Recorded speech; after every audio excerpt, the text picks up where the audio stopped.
cessez de faire ça. Parce que vous courez le jugement et la colère de Dieu. Et ces gens, ces 4 anges qui sont à la surface de la terre, ils ont cette autorité pour agir, pour donner le jugement de Dieu.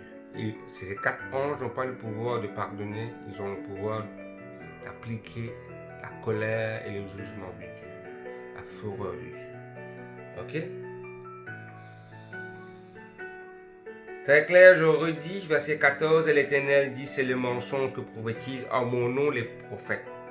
Je ne les ai point envoyés, je ne leur ai point donné l'ordre, je ne leur ai point parlé.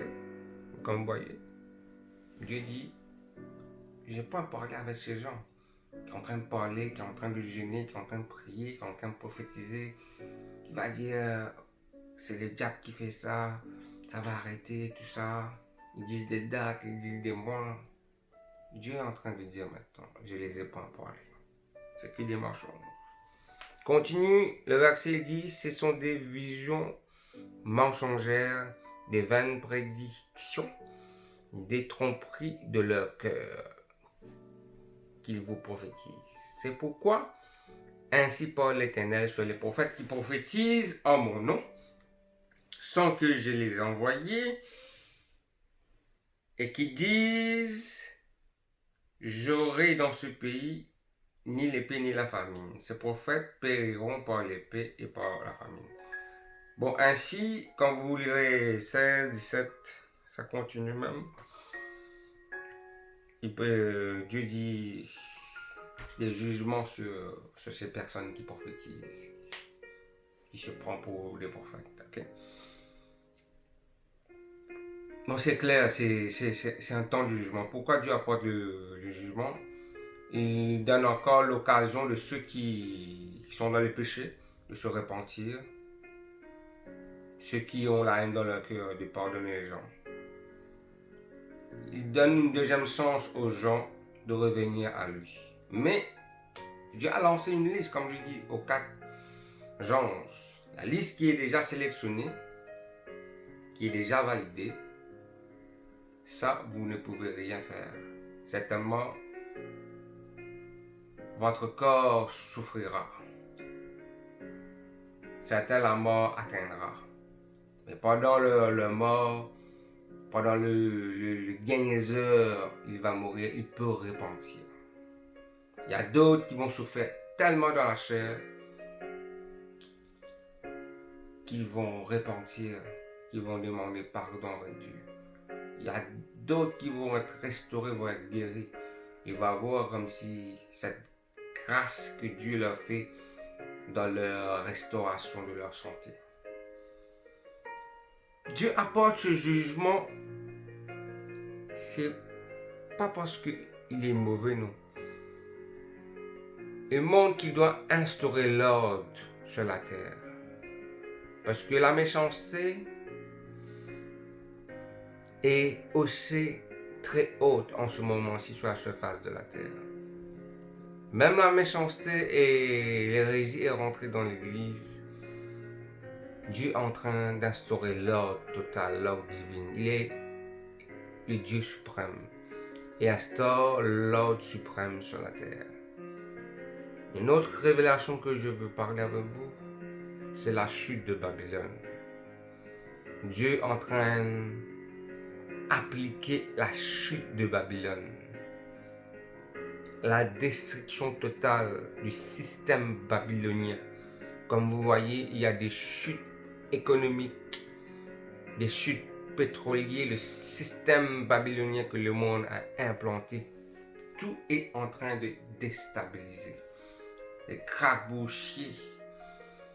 Il y a des gens qui perdent des millions d'argent. Il y a des États, des pays qui sont en crise financière. Il y a beaucoup qui sont tombés au chômage. C'est le système, la chute babylonien. C'est un système mondain, humain qu'ils ont instauré afin de poser le plan de Dieu. La chute de Babylone, la destruction totale. Ça, c'est clair. Et qu'est-ce qui va passer après? Ça, c'est très important.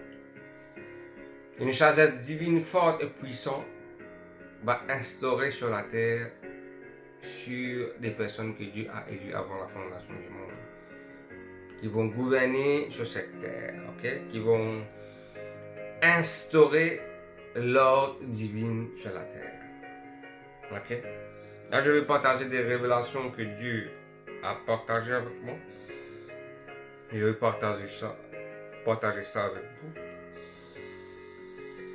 Le but de ces 4 anges que Dieu a envoyés sur cette terre, est de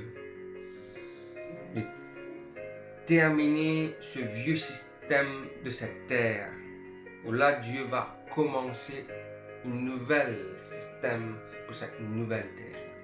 Ce vieux terre est en train de mourir spirituellement. Et Dieu, là, est en train d'instaurer, est en train d'appliquer, est en train d'activer une nouvelle terre.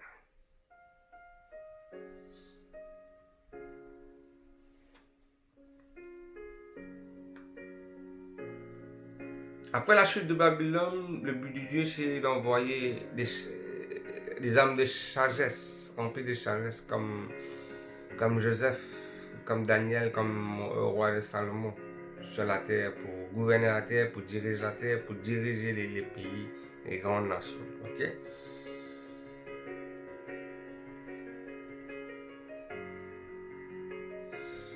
Et comme vous voyez, le temps de Noé est retourné. Et ce que l'Église doit faire très bien attention, c'est après la chute de Babylone. Là, après la chute de Babylone, viendra l'apostasie et les faux prophètes. L'Église doit faire bien très attention à l'apostasie et les faux prophètes. Souvent, l'apostasie et les faux prophètes s'introduisent dans les églises qui sont tièdes et qui sont froides. Faites bien attention. Ok? C'est un message très important. Ne rébellez pas contre ce message. C'est dangereux. Et je vais lire l'Apocalypse chapitre 12, le verset 3. Il dit, une autre signe apparut dans le ciel, et voici un grand dragon rouge, ayant 7 têtes et 10 cornes, sur ses têtes 10 diadèmes. Quand vous voyez dans la liste des 7 premiers pays,